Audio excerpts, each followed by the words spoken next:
Hello friends and family, welcome to another vlog of বিলেতে বিরাজ।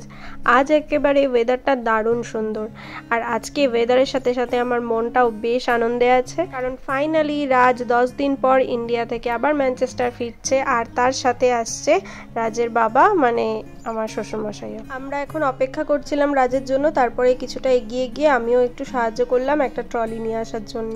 India থেকে আসা মানেই লাগেজে অনেক খাবার দাবার আর অনেক ভালোবাসার সাথে পাঠানো জিনিসপত্র, আর আমার এই অপেক্ষাটা সার্থক হবে বাড়ি থেকে নিয়ে আসা এই ভালোবাসার জিনিসগুলো। ওরা লাগেজ নিয়ে উপরে আসার আগে আমি আগে উপরে চলে এসেছি, কারণ ওদেরকে ঠিকমতো ওয়েলকাম করব বলে, স্পেশালি বাপিকে ওয়েলকাম করার জন্য।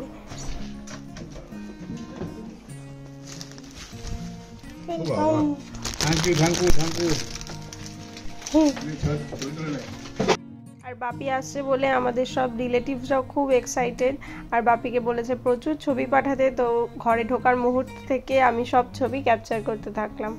তারপরে ঘরে গিয়ে বাপির জন্য আনা একটা ছোট্ট গিফট দিলাম, ইংলিশ টির একটা সেট, আর তার সাথে আর একটা গিফটও আগে থেকেই কেনা ছিল, র্যাপ করে দিয়েছি। ফটো তুলছি না, এমনি ভিডিও। টেলিফোন টি নাকি টি নাকি সব নতুন ঘরে নিয়ে গেছি আমি ওকে। এখন আনপ্যাক করবো, সব থেকে চা খাবো আমি। এটা কি দিয়েছো?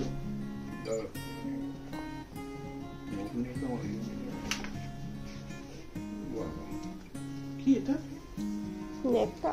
জানি না,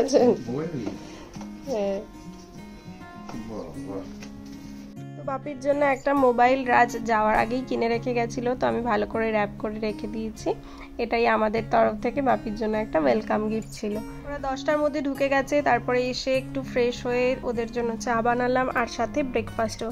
দুবাই থেকে আমার জন্য এই কুনাফা চকলেটটা নিয়ে এসেছে, আমি আনতে বলেছিলাম, এটা এখন ভীষণ ট্রেন্ডিং চকলেট, তাই ভাবলাম ওখান থেকে চকলেটটা আনলে টেস্ট করে দেখব। আর তার সাথে আনা মিষ্টিগুলো তুলে রাখলাম, কারণ এগুলো সঙ্গে সঙ্গে ফ্রিজে না রাখলে নষ্ট হয়ে যাবে। আনার পরে আনপ্যাক করে এই খাবারগুলো ঠিক মতো জায়গা করে ফ্রিজে গুছিয়ে রাখাটা একটা বড় টাস্ক, সেগুলো আগে করে নিলাম, আর তারপরে ওদের জন্য চা জলখাবার সব কিছু রেডি করে দিলাম, কারণ এত কষ্ট করে আনা জিনিসগুলো একটাও আমি নষ্ট করতে চাই না। রাজ বাপির সাথে শ্রেয়সীদির মা বাবাকেও নিয়ে এসছে, তো আঙ্কেল আন্টিকে আমরা তাই বলেছিলাম খেতে আসতে, কারণ শ্রেয়সীদি এয়ারপোর্ট থেকে আনতে গিয়েছিল, তো সবার জন্য রান্না করা অনেক চাপ হয়ে যাবে, তো আমি সবার জন্য রান্না করে রেখেছিলাম। সবাই মিলে একসাথে অনেকক্ষণ গল্প করলাম, তারপরে একটু সিনেমাও দেখা হলো, আর খাওয়া দাওয়া তো হলোই। আর এতটা জার্নি করে এসে সবাই খুব টায়ার্ডও, আর সাথে জেট ল্যাগ তো থাকবেই। দুপুরবেলা আমি আর রাজ বসে শ্রেয়সীদির সাথে একটা প্র্যাঙ্ক করলাম। এই প্রথমবার এরকম প্র্যাঙ্ক কল করে দারুণ মজা এসেছে।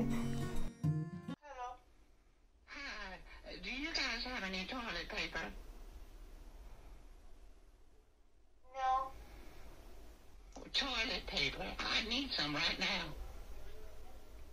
I haven't ordered anything. Well, I'm just asking you to bring some over. Sorry? Wait, this isn't Ronnie? No. Oh, Lord, I am so sorry. It's just I haven't spoken to anyone in such a long time. Please stay on the line with me. I don't want to lose anyone else. Ever since my husband passed away, it's just so hard. Could you come over and take care of me?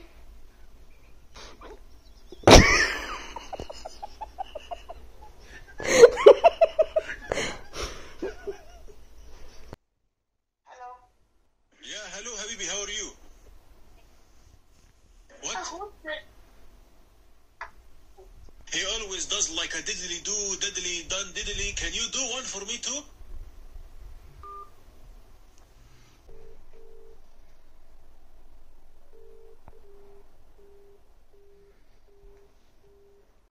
রেস্টুরেন্টের order, তারপর বলছে toilet paper, তারপরে সে মেয়েটা কাঁদছে, বলছে I don't want to lose anybody, please stay in the call, কি সব বলছে। তো কাকে নাম্বার দিয়ে বেরিয়েছো? আমি কাউকে নাম্বার, আমি কাকে নাম্বার, তোমার নাম্বার মনেই থাকে না। ও আচ্ছা, এইটা মনে হয় আঙ্কেলের নাম্বার, সেভ করে রেখো।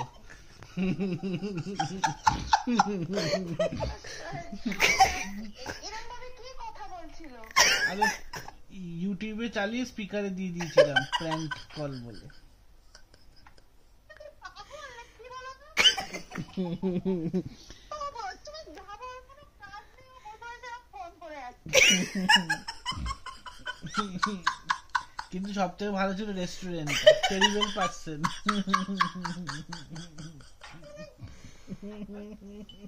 বসে বসে তোমার নতুন নাম্বারটা তোমার জন্য যেটা কিনেছে ওইটা থেকে বসে বসে ফোন করছে। আরে আনলিমিটেড ইউকে টু ইউকে।